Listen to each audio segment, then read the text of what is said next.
To remove the motherboard, first remove the access panel.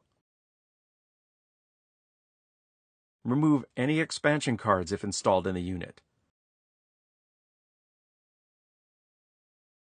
Remove the wireless LAN board if present in the unit. Remove system memory. Remove the heatsink and the CPU if there is a removable CPU.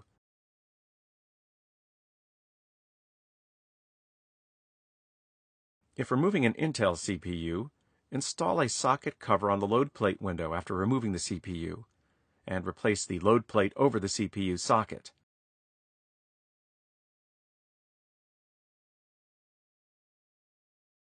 You may also need to slide the optical drive partially forward. Detach all connectors to the motherboard. Remove the 4 or 8 Torx head screws that attach the motherboard to the chassis.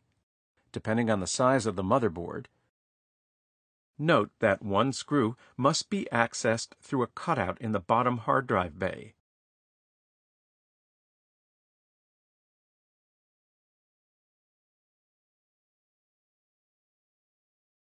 Slide the motherboard toward the front of the unit, then tip the edge up and pull the motherboard carefully out of the unit. Place the motherboard in an anti-static bag.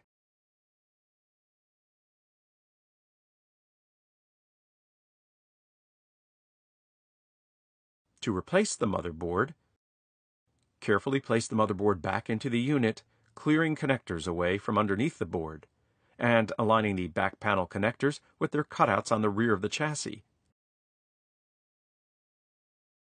Reattach the 4 or 8 Torx head system screws, depending on the size of the motherboard, to secure the motherboard in the unit. Replace all system connectors to the board.